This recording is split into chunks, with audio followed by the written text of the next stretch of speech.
Բարև ձեզ հարգելի դիտողներ, YouTube-յանի Մալիքի եթերում զրուցելու եմ նժար սահմանադրական շարժման վարչապետի թեկնածու Նինա Կարապետյանցի հետ ցանկության դեպքում կարող եք բաժանորդագրվել YouTube-յանի Մալիքին։ Բարև ձեզ Տիկին Կարապետյանց։ Ողջույն։ Տիկին Կարապետյանց,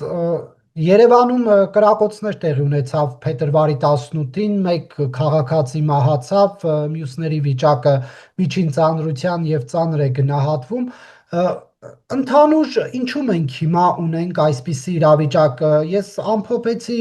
հունվարի անցած տարվա հունվարից մինչև այս տարվա այս փետրվարի 18-ի դեպքը եւ բազմաթիվ կրակոցներ էին հնչել Երևանում ու մարզերում։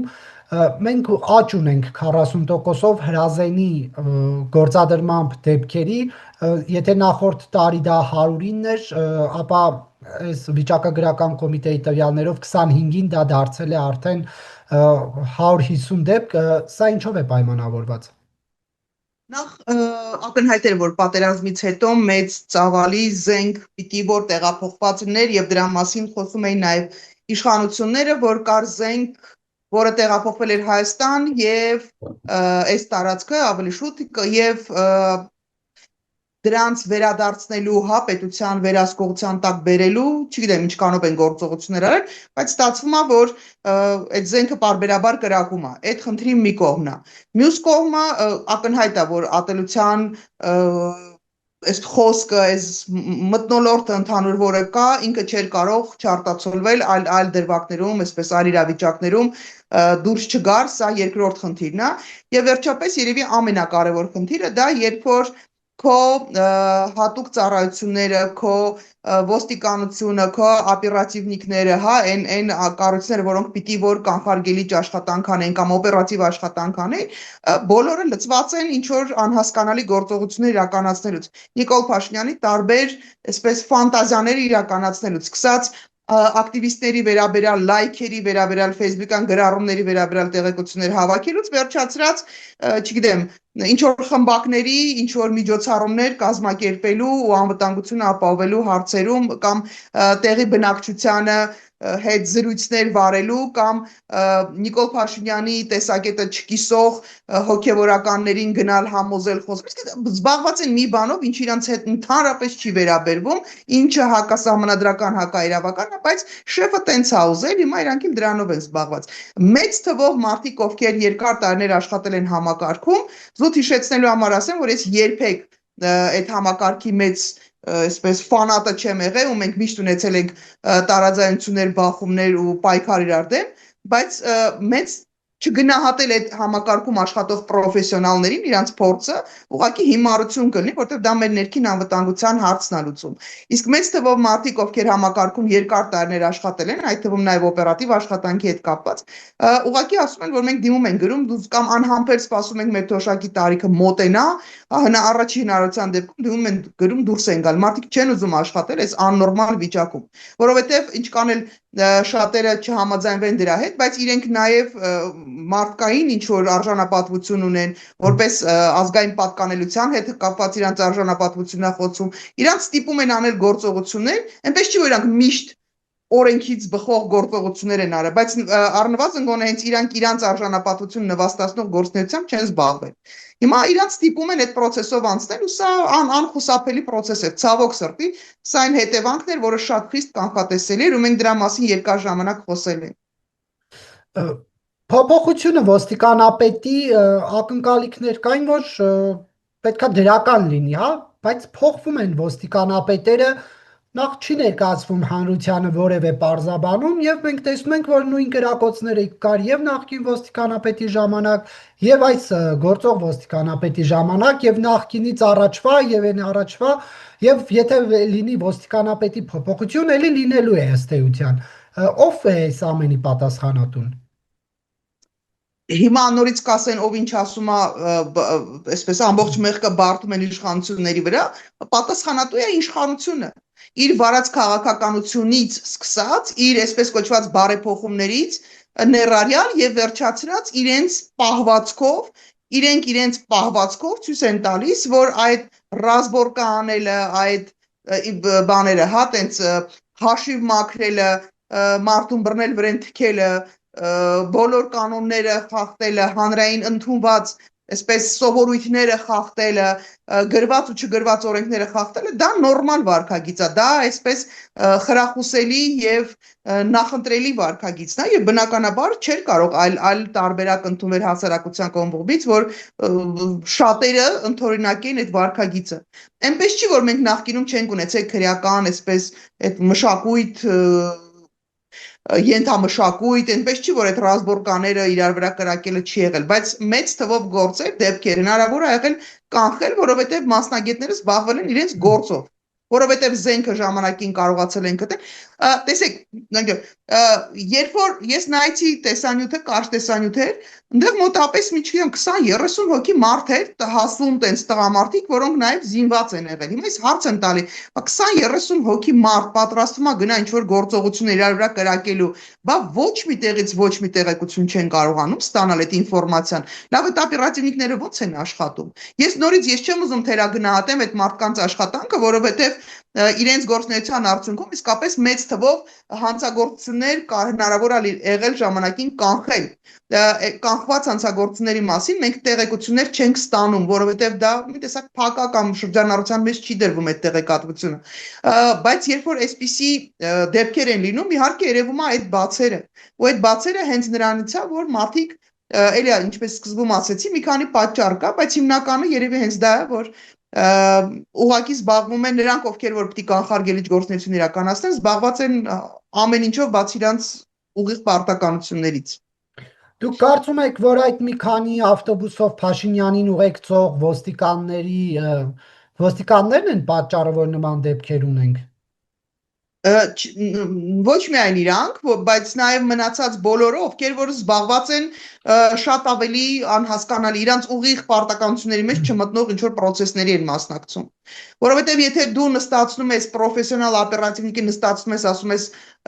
Facebook-ում scroll արա, նայ թե ով ինչ ստատուս է գրել, ով որտեղում է լայքել, հետո քնչականն էլ դրա հիման վրա ինչ որ գործեր է բանանում, քրեական գործեր է հարուցում, ունեն շատ լուրջ դեմքով մարդկանց կանչում են հարցակններ, իսկ այդ ամբողջ համակարգը զբաղված է եսի մինչով, այսինքն եսի մինչով չէ, կոնկրետ շեֆի հանձնարարությունները կատարելով։ Իսկ իրանք շատ ավելի լուրջ խնդիրներ կան, որոնք պիտի կարողանային այդ խնդիրներին արձագանքել ժամանակին։ Եթե մարդը զբաղվում է նորից այդ ստատուս գրողների կամ սապրավաժդած ոնց է մի խոսքով Նիկոլ Փաշինյանին այդ սապրավաժդենիայի մեջ է, այնտեղ որտեղ այդ 10 մեքենան չի, որ Նիկոլ Փաշինյանին տանում բերում են։ Այնտեղ նաև անհաշվելի թվով տարբեր ծառայությունների ներկայացուցիչներ են այնտեղ կանգնած, գվարդիայից մինչև պարեկներ։ Անհաշվելի թվով։ Ես ամեն անգամ երբ որ անցնում եմ ինչ որ մի տարածքով, որտեղով պիտի անցնի Փաշինյանը կամ չգիտեմ, ինքը այդ տարածքում է գտնվում, ուղղակի տպավորություն է, որ այդ կարմիր կապույտ լույսերից կարող ես բան անել, հա, տեսողության կորուստ ունենաս ժամանակավոր, մինչև կարողանաս այդ տարածքից դուրս գաս։ Այդ բոլոր մարդիկ ինչ որ բաներ ունեն, գործառույթ ունեն, չէ՞։ Այդ մարդիկ պիտի շրջեն, այդ պատրուլը պիտի շրջի քաղաքով, պիտի տեսնեին այդ պատրուլը, որ տեղեկություն ստանային իրենց բաներից, հա, գախնի ասեմ, ծառայողներից պիտի տեղեկություններ ստանային, հավաքեին, մշակեին այդ տեղեկությունները, դրա հիման վրա գործունեություն իրականացնեն, բայց չէ, մարդիկ նստած են ճանապարհներ են բացում, փակում, ապահովում են շեֆի կապրիզները։ Տիկին Կարապետյան, ընտրություններին ընդառաջ Նիկոլ Փաշինյանը հայտարարում է, որ օլիգարխները դուրս են շպրտվելու քաղաքական դաշտից, ինչպես կմեկնաբանեք։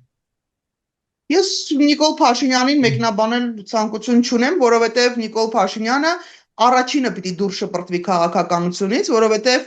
որևէ մեկը այս չափ սահմանադրությունը Հայաստանի այսպես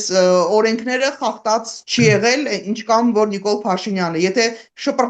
դուրս շպրտելու հարց լինի քաղաքականությունից, առաջինը պիտի ԿՊԱ-ականները դուրս շպրտվեն, Նիկոլ Փաշինյանը անձնապես յուրահատուկ ձևով եւ նաեւ իրան սպասարկող այդ ռոպագանդիստներ ուղղակի եթերից պիտի զրկվեն։ Կան հիմա օլիգարխներ, որոնք մրցապայքարի մեջ են մտել։ Օլիգարխները նրանք են, ովքեր ունեն միևնույն ժամանակ բացի այսպես բիզնես ոլորտում ներգրաված լինելուց նաև իշխանական լծակներ ունեն, ազդեցություն ունենալու, այո, Նիկոլ Փաշինյանի թիմում կան օլիգարխներ, այսինքն դա ինչքան էլ իրանք հայտարարեն, որ իրենք չեն զբաղվում իրենց բիզնեսներով, հանձնել հավատարմագրման այսպես կառավարման այլ անձանց են հանձնել, միևնույնն է ակնհայտ է, չէ՞, մարդիկ բիզնեսի մեջ են։ Անկամ իրենց խոսույթով, իրենց հարցազրույցների ժամանակ որ լսեք, կտեսնեք, որ այդ մարդիկ չեն էլ կարողանում իրենց մտքերը դասավորել, որ տպավորություն ստեղծվի, որ իրենք բիզնեսից դուրս են։ Այսինքն, եթե կա օլիգարխ, դա միայն Նիկոլ Փաշինյանի թիմ կամ ոչ սենց առնվազն գոնե պարլամենտում գտնվող ուժերի մեջ կարող են լինել եւ կան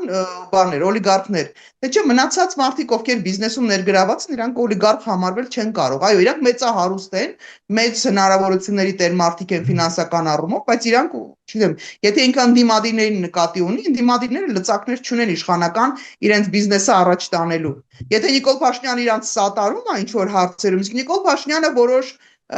ուժերի, որոշ բիզնեսմենների, այսպես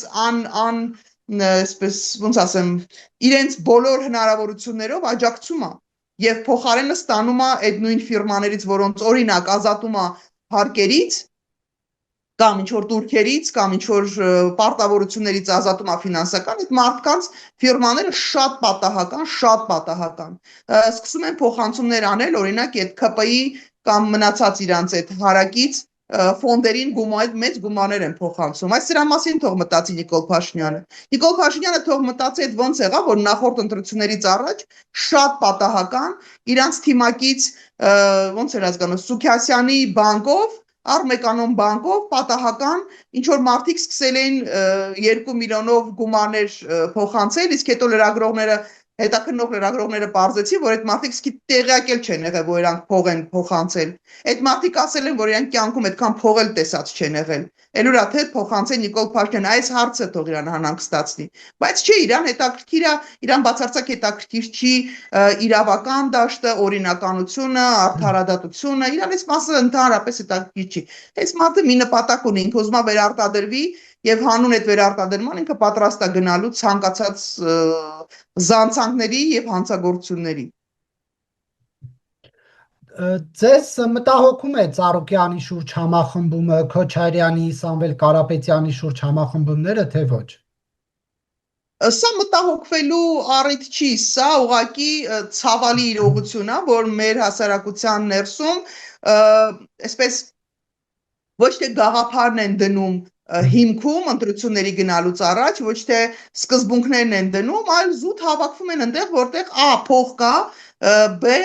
հնարավորություն կա ինչ որ քանակի տոկոս հավաքել ու անցնել պարլամենտ։ Նիկոլ Փաշինյանին հեռացնելու գաղափար այս մարդիկ իմ մոտ տպավորությունն է, որ չունեն։ Այլապես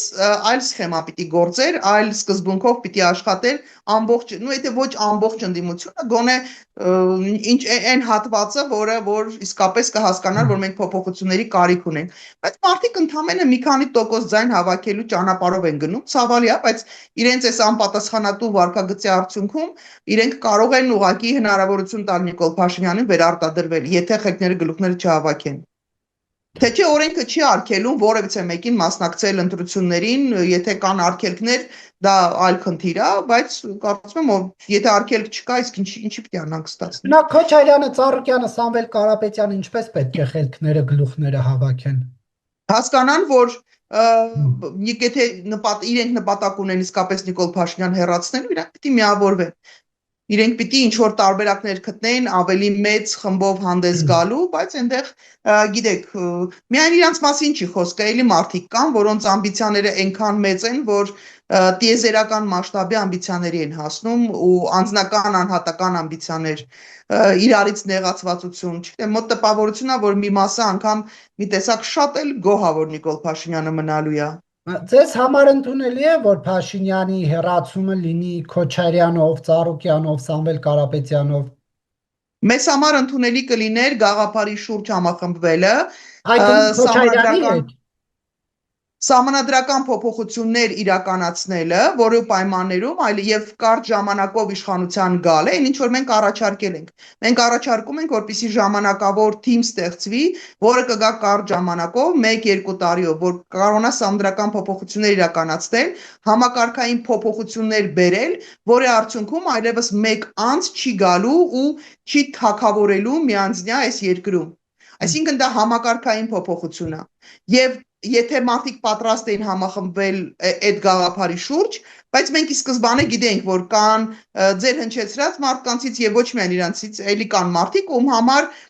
իշխանության գալը եւ ամբողջական փաթեթով իշխանություն ունենալը շատ ավելի կարեւոր է, քան թե ինչ միտք, ինչ գաղափար, ինչ պետություն, ինչ հայրենիք, ինչի մասին է խոսքը։ Այնտեղ կարեւորը որ գաս հասնես իշխանության, ամբողջ իշխանությունը քո ձեռը լինի, թուրդ էլ աչուձախ կտրի։ Սա է իրանց տրամաբանությունը։ Եթե իրենք իսկապես ցավեին ու մտածեին փոփոխությունների մասին, ոչ թե կխոսային, երբ որ մենք երկար ժամանակ խոսում ենք համակարգային փոփոխությունների մասին, հասարակության մեջ այդ միտքը մտել է, մարդիկ հասկանում են իսկապես սպասում ունեն համակարգային փոփոխության հիմա, զգում են, որ հասարակությունը նման սպասում ունի ու փորձում են այդ միտքը գեներացնել այլ կերպ, ինչ որ անհասկանալի ինչ որ բաներ են առաջարկում, ինչ որ իբր փոփոխություններ են առաջարկում, բայց արդյունքում այն կոստյումը ինքը միևնույնն է մնում է մնալ այդ ամբողջական կոստյումը, որտեղ մի հոգին գալու է ու ամբողջությամբ իշխանությունը այն ինչ որ անում է հիմա Նիկոլ Փաշինյանը։ Չնայած չէ, լավ, Նիկոլ Փաշինյանը բոլորին գերազանցեց, հանուն արդարության պետք է ասել, որ Նիկոլ Փաշինյանի չափ որևէ մեկը չի կազմակերպել այս պետությունը։ Տիկին Կարապետյան, հստակեցնելու համար, եթե օրինակ Քոչարյանը այդ ձեր ասած ծրագրին նախագծին կողմ լիներ, դուք պատրաստ եք իր հետ համագործակցել։ Նարեկ ջան, Ռոբերտ Քոչարյանը ի սկզբանե ի վիճակի չի ընդունել այդ գաղափարը։ Այդ մարդը չունի այդ մտածողությունը։ Մենք դրա համար այդ անհանգստությունը չունենք Նիկոլ Փաշինյանի, ներողություն, Ռոբերտ Քոչարյանի հետ միանալու չմիանալու հարց կլինի, թե չի լինի։ Ռոբերտ Քոչարյանը լրիվ ուրիշ մտածողության տեր մարդ է։ Իր անձի շուրջ, իր տենց ինքը իրան նկարագրում է, չէ, իր անմահական հեղինակության շուրջ, իր միայն իր ու միայն իր կարողությունների շուրջ, կապերի շուրջ։ Այսինքն այս մարդը լրիվ ուրիշ մտածողություն, մենք այդ անհանգստությունը ի սկզբանե չենք էլ ունեցել։ Ինքը չէր գալու ու չէր միանալու։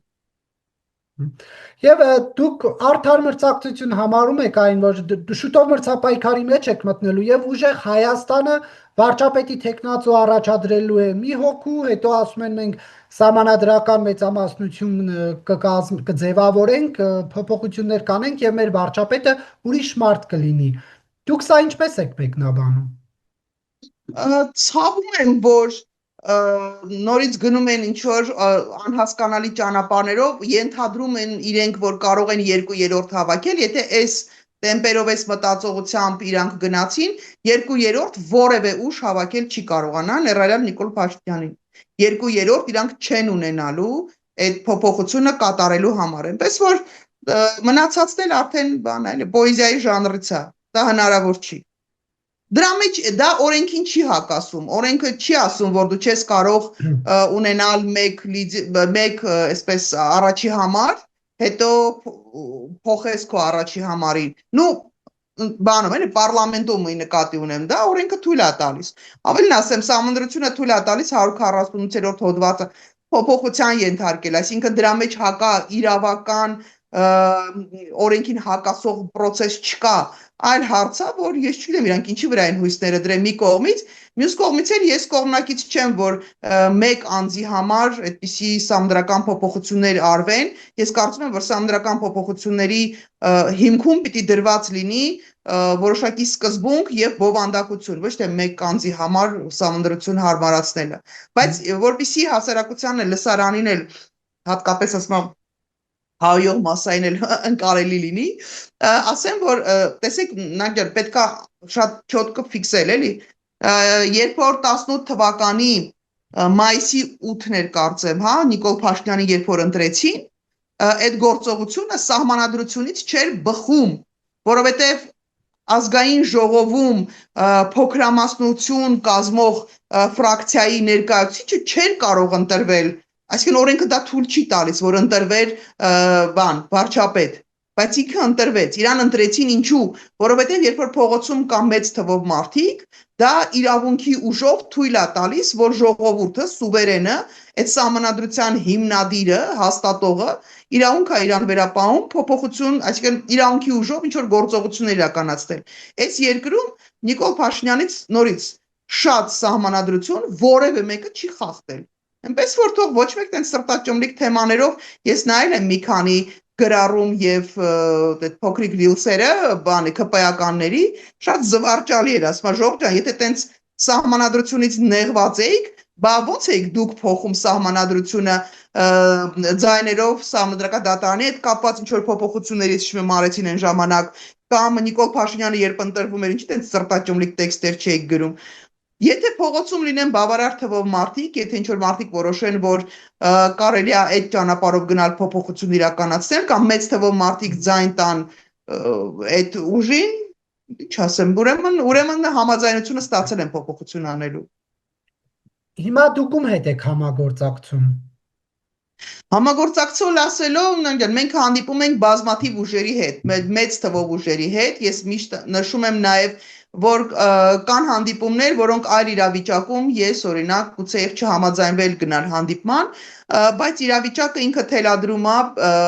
ունենալ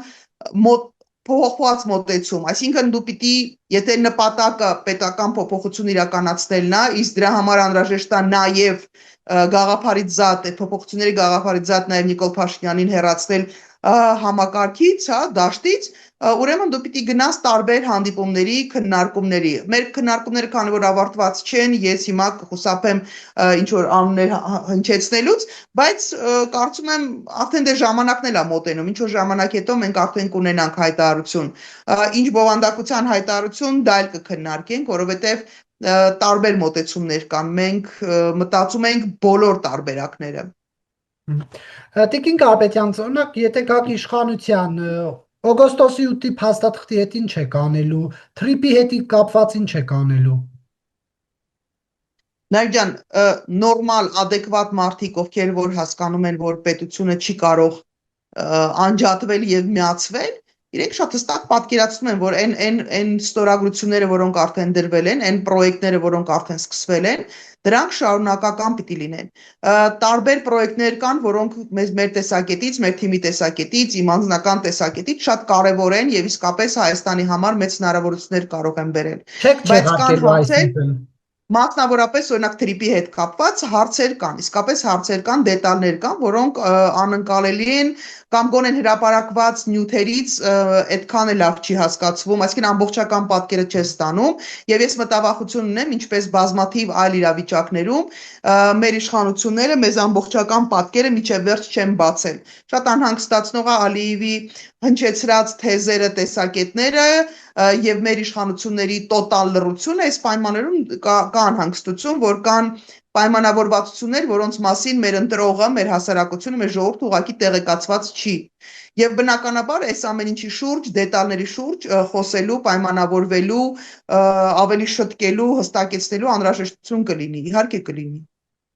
Բայց հրաժարվելու ես իսկապես չեմ պատկերացնում, այդ ով է լինելու այդ իշխանությունը, որ գան ու ասեն վերջ մենք տրիպը փակում ենք, դա անմեղսունակության հասնող գործողություն, դա հնարավոր չի, որովհետև Միացյալ Նահանգները եթե եկել է այստեղ, ինքը չի եկել, որովհետև Մակունցը եւ պարոն Փաշինյանը մի այլ տեսակի մեծ քաղաքականության են վարել, հա, տենց գիտակից քաղաքականություն են վարել եւ հաղթել են այդ բանակցություններում եւ կարողացել են այստեղ հրավիրել Միացյալ Նահանգներին։ Միացյալ Նահանգները եկել է, որովհետեւ ինքը այստեղ հետաքրքրություններ ունի։ Այսինքն ով էլ որ լիներ իրանց տեղը, ինչպես ասում են, ուսապարկել լիներ իրանց տեղը դրած, միևնույնն է Միացյալ Նահանգները այստեղ գալու էին։ Եվ հետեւաբար դա ոչ իրանցից է կախված այստեղ գալ գնալը։ Հիմա դետալները բանակցել է Նիկոլ Փաշինյան դետալներ թե չէ, ես վստահ եմ, որ չէր բանակցել, որովհետև իրան ընդհանրապես ինչ որ մի հատ թուղթ էր պետք, ինչ որ մի հատ ներկայություն էր պետք, ինչ որ մի հատ շարժ էր պետք, որպեսզի ինքը իր մոլորված լսարանին ցույց տար, թե ինչպեսի փառահեղ եւ անկրկնելի նախագահ, ինչա, վարչապետ է Նիկոլ Փաշինյանը։ Այնպես որ ես վստահ եմ, որ ով էլ որ լինի իշխանության ինքը շարունակելու այդ պրոյեկտները իրականացնել, բայց դետալների մասին իհարկե խոսելու կարիք ու անհրաժեշտություն կա, որովհետև իսկապես մեր ինքնիշխանություն ինչքան էլ խոսեն, եթե 1000 անգամ էլ այդ փաստաթղթերում գրեն ինքնիշխանության պահպանման պայմաններում, ակնհայտ է, չէ՞ որ մենք խնդիրներ ունենք այդ հարցում։ Տիկին Կարապետյան, այսինքն թրիփը մնում է, օգոստոսի 8-ը մնում է, 102-րդ ռազմաբազան հանում եք, թողում եք, մնում է, ռուս սահմանապահները մնում են, գազը Ռուսաստանին, գնացքը երկաթուղին Ռուսաստանին, Դե հենա իրանց օրոքել է այդ ամեն ինչը, մեկը նրան, մեկը նրան։ Բայց ես տենց բան չասեցի։ Հա, հարեգույա ռազմաբազան հանում եք։ Ես տենց չասեցի, նայեք, մենք որոշել ենք հետևյալը, մեր առաջարկը նաև հետևյալն է։ Քանի որ մենք գալիս ենք կարճ ժամանակով, ասելա թե 2 տարով ենք գալիս ժամանակավոր որպես կառավարություն, գլոբալ մեծ փոփոխություններ, այսինքն ցնցումների մեջ գցել երկիրը անտրամաբանական է լինելու։ Մի կողմից, մյուս կողմից էլ տարածաշրջանում զարգացումները թույլ չեն տալիս հիմա կտրուկ ինչ որ տեղաշարժեր իրականացնել, հա, որովհետև ոչ մեկ չգիտի, օրինակ Իրանի ամեն ժամ եթերով ես նայում եմ տարբեր մեկնաբանների, մասնագետների, էքսպերտների ու իրենք ոչ հայկական իհարկե։ Իրենք խոսում են նաև Իրանի հետ կապված Իրանում տեղի ունեցող փոփոխությունների։ Մենք ունենք ալտերնատիվ տարբերակներ, հասկանում եք, եթե շատ արագ լուծվում է կամ խախանձվում է, հա, այսպես հանգստանում է Իրանում իրավիճակը, մենք կարող ենք նաև այլ տարբերակներ քննարկել, գազի հետ կապված հարցերը կարող են փոխվել, այսինքն բազմաթիվ իրավիճակներ դեռ կարող են փոխվել, որոնց այս 2-3 ամսվա ընթացքում, որոնց լուծումները դու կարող ես տալ, իսկ կարող ես մորատորի հայտարարել։ Իդեպ երբ մենք ասում ենք, որ շատ տարբեր ուժեր իրար կարող են միանալ միասնական այս խնդիրները լուծելու համար, մենք հայտարարել ենք, որ յուրաքանչյուրը պիտի որպես համաձայնվի մորատորի, հա, ժամանակավորապես իր նախասիրությունների, իր այսպես ուղղվածությունների, իր իզմերի վրա դնի մորատորի հայտարարի, մենք ուղղակի գանք որպես ազգային ժամանակավոր կառավարություն, կոալիցիոն կառավարություն, որոշ հարցեր լուծելու ու հեռանալու։ Պարզավոր օպերատիվ ընթացիկ հարցեր կլինեն, որոնք լուծման կարիք կունենային, պարզավոր հնարավոր է, որ որոշ հարցեր ավելի գլոբալ բնույթի հարցեր էլի լուծման անհրաժեշտություն կարիք կունենային, բայց մենք նպատակ չենք դրել գար ու փոխել ամեն ինչ որ կա հիմա այս պահին։ Բայց եթե գալիս եք ինչ որ հարցեր լուծում եք, ինչու եք հեռանում։ Որովհետև այն իշխանությունը, որը կգա համակարգը փոխելու, ինքը պիտի հեռանա, որպեսզի հնարավորություն տա իսկապես ընտրություններ անցկացնելու, արդար նորմալ ընտրություններ անցկացնելու։ Դու փոխում ես համակարգը նենց, որ այլևս օրվա իշխանությունը չի ունենում ուղիղ ազդեցություն գլխավոր դատախազի վրա, քննչական մարմինների վրա, սահմանադրական այլ մարմինների վրա, արդարադատության մարմինների վրա, օրվա վարչապետը հնարավորություն չի ունենում ազդելու։ Իսկ սա նշանակում է, որ այդ անիվները չեն լինի, որ պատերազմում, չգիտեմ, այդ պարտությունները ծածկադմփոց չեն արվի, որ յուրայինների թքելը անպատասխան չի մնալու։ Հասկանում եք, երբ որ դու գալիս ես համակարգ ես փոխում, դու պիտի հեռանաս, որպեսզի հնարավորություն կենտրոնական ընտրական հանձնաժողովին նախագահի եւ կազմի վերաբերյալ ազդեցություն ունենալ չեն կարողանում, ոչ թե իրանց կուսակցական աղբորը բերում են նշանակում են այդտեղ, որ կարողանան անընդհատ վերարտադրվել, օգտագործել նաև այդ գործիքը։ Մեկը այլևս իրանց տակ չի լինում։ Այսինքն իրանք զրկվում են, իրանք ունենում են բավարար գործիքակազմ, որպեսզի կարողանան պետությունը կառավարել առավելագույն արդյունավետությամբ, բայց նաև վերարտադրվելու կամ արդարադատության համակարգի վրա կամ այլ համակարգեր, որոնք պիտի սահմանադրական տեսանկյունից անկախ լինեն, այդ համակարգերի վրա ազդեցություն Ովքեր են չեն ընտրելու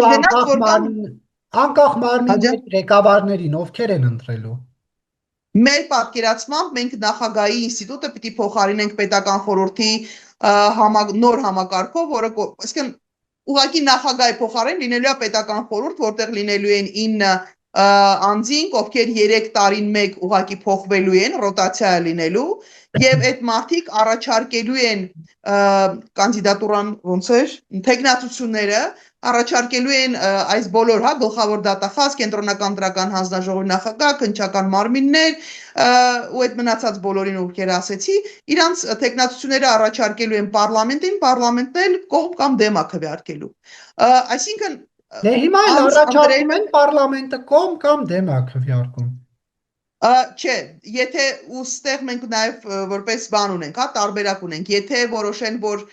պարլամենտը տապալում է մի քանի անգամ, մենք հնարավորություն ունենք նաև ուղիղ նշանակելու տարբերակը ընտրել։ Այսինքն դու չես կարող ունենալ կենտրոնական ընտրական հանձնաժողովի նախագահ քո կուսակից ընկերոջը։ Դու չես կարող ունենալ սահմանադրական դատարանի դատավորներ չեն կարող լինել քո կուսակից ընկերները, դա բոլոր ժամանակներն է վերաբերվում։ Դու չես կարող ունենալ գլխավոր դատախազի կարգավիճակում քեզ հետ փոխկապակցված անձին, որը ուղիղ կատարում է քո հրահանգները եւ չի կատարում օրենքի պահանջները եւ հակասահմանադրական գործողություններ իրականացնում բոլոր իրար հետ վերցրած։ Այս է տրամաբանությունը, որ իրանց տակից ուղակի պիտի դուրս գա։ Տիկին Կարապետյանց, ինչպես եք բացառելու էլի անձնական կապերով ինչ որ մեկին առաջադրելը, ինչ որ մեկի օգտին քվեարկելը։ Տեսեք, երբ որ դու առաջարկում ես մարդկանց, որոնք իսկապես պրոֆեսիոնալ են, որոնք իսկապես համապատասխանում են այդ պաշտոնի եւ անձանց ընտրությունը իրականացնում է ոչ թե օրվա վարչապետը իր նախասիրությամբ իրեն լոյալ լինելու հիմքերով, ու դա բոլոր ժամանակներն է վերաբերվել, բոլոր ժամանակներում գլխավոր դատախազ նշանակել են օրինակ առավելագույնս լոյալ մարդու։ Երբ որ դու բացառում ես այդ տարբերակը, դու ընտրում ես ուղղակի մասնագետ պրոֆեսիոնալ, հա, լավ որակներ, մարդկային որակներ, հա, արժե համակարգ ունեցող մարդու ես առաջարկում, ստեղ այսինքն առաջարկողը, տեխնացուն առաջարկողը 9 հոգանոց մարմին է լինում։ Հիմա ենթադրել, որ բոլորին կարելի է, ասում բոլոր խաղերը ծախված են եւ բոլոր սուդյաները առած են, կարելի է, տենց էլ է կարելի մտածել, բայց բացառել, որ մենք ունենք, կարող ենք ստեղծել համակարգ, որի պայմաններում կարող ենք իսկապես համապատասխանող մարդկանց առաջադրել մի կողմից, մյուս կողմից ապահովել իրենց անվտանգությունը, իրենց անկախությունը, իրենց անաչառությունը, դες մեկի կանջատենք Հայաստանը այտենց բանից հոսանքից ու գնանք ամեն մեկս միտեղ ապրելու։ Ես վստահ եմ, որ մենք հնար դժվար է լինելու, շատ դժվար է լինելու ու շատերի համար դա այտենց մի տեսակ անիրականանալի ծանր ինչ որ բան է թվում, բայց ոչ մի լավ բան հեշտ չի ստեղծվում։ Իհարկե դժվար է լինելու, բայց պետք է սկսել այդ process-ը։ Տիկին Մենք նորից Կարապետյան, չենք հանձնվում։ ինչպես կմեկնաբանեք Շոյգուի վերջին հայտարարությունը այն մասին, որ եթե երկաթուղու կառավարումը Ռուսաստանի ձեռքից վերցվի, մեկ գիշերում կփլուզվի համակարգը։ Երկաթուղին արդեն փլուզված է եւ երկար տարիներ ձեր կառավարման ներքո է, պարոն Շոյգու, դուք հավանաբար տեղեկացված չեք։ Իրանք ես չգիտեմ ինչ բաներ են, ինչի հիման վրա են ենթադրում, որ դա փլուզված չի Հայաստանում, խայտառակ վիճակում է, խայտառակ վիճակում է։ Եվ դա շատ վաղուց է խայտառակ վիճակում, այս հարցը շատ վաղուց պիտի լուծվեր, բայց հիշում եք, այդ թվում նաև այս իշխանությունների օրոք քրեական գործ հարուցվեց, կոռուպցիայի հետ կապված այդ յուկաժդեի հետ կապված մեծ աղմուկ բարձրացավ, բազմաթիվ մարդիկ, բազմաթիվ չէ, շատ քիչ թվով մարդիկ պարբերաբար խոսում էին այդ գործերի մասին, բայց իր հարցազրույցներից մեկի ժամանակ Ռուսաստանի Դաշնության արտգործնախարար Լավրովը ասեց առհասարակ Հայաստանում պիտի փակվեն բոլոր գործերը, որոնք փոխկապակցված են Ռուսաստանի հետ, եւ այդ գործերը գեղեցիկ հանձնվեցին հողին, հա, այս իշխանության ժամանակ հիշեցնեմ, հա, այն որ ասում են պայքար կոռուպցիայի դեմ, չգիտեմ, Ռուսաստանից բողոք, չգիտեմ, այդ մարդիկ տենց էլ հանձնեցին։ Այսինքն դա շատ վաղուց այդ խնդիրը կա ու պարոն Շայգուն ուղղակի տեղեկացված չի։ Ձեր իշխանությունը Ռուսաստանի հետ հարաբերություններն ինչպես է պատկերացնում, ազդեցությունը կթույլատնեք, թե չէ, նույն երկաթուղու հետ կապված,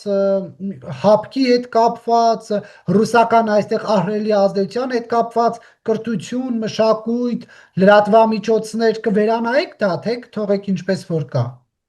Ես կարծում եմ, որ հայկական պետական շահից ելնելով բազմաթիվ բաներ, այո, պիտի վերանայվեն։ Միանշանակ պիտի լինեն, դա տարբերակ չկա։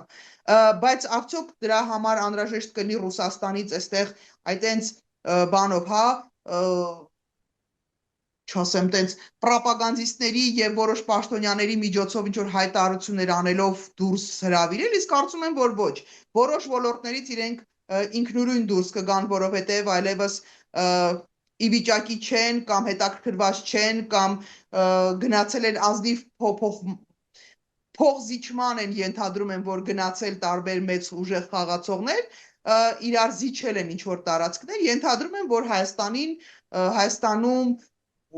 իր ներկայությունը ավելի շատ Միացյալ Նահանգները կունենա եւ դա Ռուսաստանը ինքնական շատ ոլորտներից կդուրս գա։ Կփորձի ինքը պահել ինչ որ ոլորտներ իր ուշադրության կենտրոնում կամ իր ազդեցության կենտրոնում, իհարկե կփորձի։ Նայեք, մենակ Ես մի քիչ լավ չեմ հասկանում, երբ որ ասում են միան շեշտում են Ռուսաստանին որպես ազդեցության կենտրոն, որպես հիբրիդային պատերազմի, այսպես ոնց է, առաջնորդ, հա, Առաջամարտիկ։ առաջամարտիկ, հա, ասում կներեք շատ հոգնած եմ ու ժամի են գրում ու մենք արդյոք միայն Ռուսաստանի Դաշնությունն այստեղ հետաքրքրված իսկ Թուրքիան, իսկ Ադրբեջանը,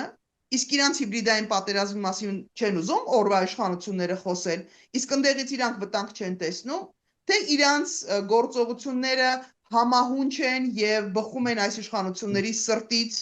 եւ իրենք այստեղ համագործակցում են, հա, տենց խորը համագործակցության մեջ են։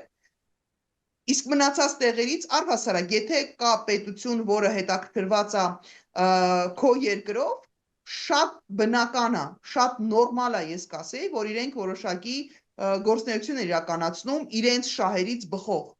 Աննորմալ է, երբ որ Հայաստանի Հանրապետությունը միայն մի տեղից են վտանգը տեսնում։ Տիկին Իհարկե, Կարապետյան, տեսեք, ռուսական բաները, եթերները, ես 1000 տարի ասել եմ, արդեն հոգնել եմ ասելու, չեմ էլ խոսում, որտեղ հասկանում եմ, որ սրանք անող չեն։ Հաջորդ իշխանությունը որ գա, ինքը պետք է անի։ Ռուսական ռոպագանդան ստեղ ուղակի պետք է անջատել, որովհետև անտանելի է այդ ռոպագանդան։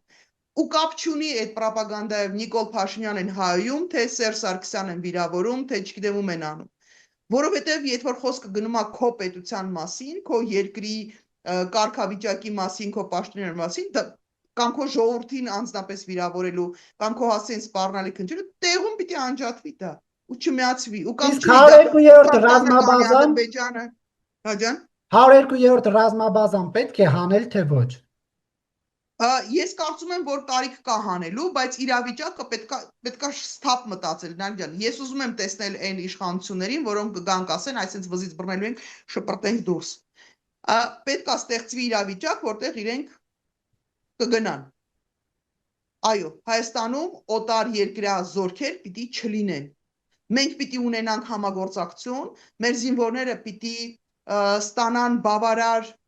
փորձառություն, վերապատրաստում, զենք, զինամթերք, համակարգեր, այդ ամեն ինչը պիտի փոխվի, բայց մենք մեր երկրում որևէ այլ երկրի ռազմական բազաներ, դա մեր տեսակետն է, նժարի տեսակետն է, որևէ այլ ռազմական բազա պիտի ուղղակի չլինի։ Եվ դա չի վերաբերվում ուղիղ ռուսների նկատմամբ թշնամանք չի, առհասարակ բոլորին է վերաբերվում։ Շնորհակալություն Տիկին Կարապետյան հարցազրույցի Ես եմ համար։ շնորհակալ եմ։